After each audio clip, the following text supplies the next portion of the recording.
পৃথিবীতে জান্নাতি ও জাহান্নামী লোকদের পরিচয়। হাদিস এমন এক অমূল্য উৎস যাতে মানুষের সৃষ্টি, স্বভাব, নৈতিকতা, রাষ্ট্রনীতি এবং সমাজ জীবনের সূক্ষ্মতম দিকগুলোকে স্পষ্ট করে দেখিয়ে দেওয়া হয়েছে। বহু হাদিসে মানুষের সহজাত পবিত্রতা, শয়তানের প্ররোচনা, হালাল হারামের সীমানা, দুনিয়া ও আখিরাতের পরীক্ষা এসব বিষয়ে অত্যন্ত গভীরভাবে ব্যাখ্যা এসেছে। নিচের দীর্ঘ হাদিসটি সেই ধারারই একটি অনন্য শিক্ষামূলক হাদিস, যেখানে রসূলুল্লাহ সাল্লাল্লাহু আলাইহি ওয়াসাল্লাম মানুষের জন্মগত ফিতরাহ, শয়তানের প্রতারণা, আল্লাহর পক্ষ থেকে নবীদের দায়িত্ব, ন্যায়পরায়ণ শাসক ও কোমল হৃদয় মানুষের মর্যাদা এবং বিভিন্ন ধরনের গুনাহগারের কঠিন পরিণতি সবকিছু একত্রে তুলে ধরেছেন। হাদিসটিতে মানব সমাজের জন্য কোনটি আদর্শিক পথ আর কোনটি বিপথগামিতার পথ তার একটি পূর্ণাঙ্গ চিত্রপটও আমাদের সামনে উন্মোচিত হয়েছে। ইয়াই ইবনু হিমার আল মুজাশি রাদিয়াল্লাহু আনহু হতে বর্ণিত। তিনি বলেন, একদা রাসূলুল্লাহ সাল্লাল্লাহু আলাইহি ওয়াসাল্লাম খুতবাহ প্রদানকালে বললেন, সাবধান! আমার প্রতিপালক আজ আমাকে যা শিক্ষা প্রদান করেছেন, এ থেকে তোমাদেরকে এমন বিষয়ের শিক্ষা দেওয়ার জন্য তিনি আমাকে আদেশ দিয়েছেন যে বিষয় তোমরা সম্পূর্ণরূপে অজ্ঞাত। তা হল এই যে আমি আমার বান্দাদের যে প্রাচুর্য দিয়েছি তা সম্পূর্ণরূপে বৈধ। আমি আমার সব বান্দাদের একনিষ্ঠ মুসলিম হিসেবে সৃষ্টি করেছি। অতঃপর তাদের নিকট শয়তান এসে তাদেরকে দিন হতে সরিয়ে দেয়। আমি যে সমস্ত জিনিস তাদের জন্য বৈধ করেছিলাম সে তা হারাম করে দেয়। অধিকন্তু সে তাদেরকে আমার সঙ্গে এমন বিষয়ে অংশীদার করার জন্য নির্দেশ প্রদান করে যে বিষয়ে আমি কোনো প্রমাণ পাঠাইনি। আল্লাহ তাআলা পৃথিবীবাসীদের প্রতি দৃষ্টি দিয়ে কিতাবীদের কিছু লোক ছাড়া আর বাজম সবাইকে অপছন্দ করেছেন।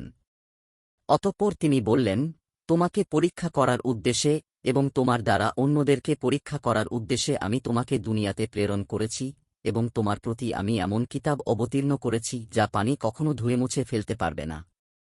ঘুমন্ত ও জাগ্রত অবস্থায় তুমি সেটা পাঠ করবে। রাসূলুল্লাহ সাল্লাল্লাহু আলাইহি ওয়াসাল্লাম বলেন, কুরাইশ সম্প্রদায়ের লোকেদেরকে জ্বালিয়ে দেওয়ার জন্য আল্লাহ আমাকে নির্দেশ করেছেন। আমি তখন বললাম, হে আমার প্রতিপালক! আমি যদি এ কাজ করি তবে তারা তো আমার মাথা ভেঙে রুটির মতো টুকরা টুকরা করে ফেলবে। আল্লাহ তাআলা বললেন, তারা যেমনিভাবে তোমাকে বহিষ্কার করেছে ঠিক তেমনিভাবে তুমিও তাদেরকে বহিষ্কার করে দাও। তুমি তাদের সঙ্গে যুদ্ধ করো, আমি তোমাকে সাহায্য করব। ব্যয় করো আল্লাহর পথে, তোমার জন্য ব্যয় করা হবে। তুমি একটি সেনাদল প্রেরণ করো, আমি অনুরূপ 5টি বাহিনী প্রেরণ করব। যারা তোমার আনুগত্য করে তাদেরকে সঙ্গে নিয়ে যারা তোমার বিরুদ্ধাচরণ করে তাদের সাথে যুদ্ধ করো। এরপর রাসূল সাল্লাল্লাহু আলাইহি ওয়াসাল্লাম বললেন, 3 শ্রেণীর মানুষ জান্নাতি হবে। এক প্রকার মানুষ তারা, যারা রাষ্ট্রীয় কর্ণধার, ন্যায়পরায়ণ, সত্যবাদী এবং নেক কাজের তাওফিক লাভে ধন্য লোক। দ্বিতীয় ওই সব মানুষ যারা দয়ালু এবং আত্মীয় স্বজন ও মুসলিম সম্প্রদায়ের প্রতি কোমলচিত্ত।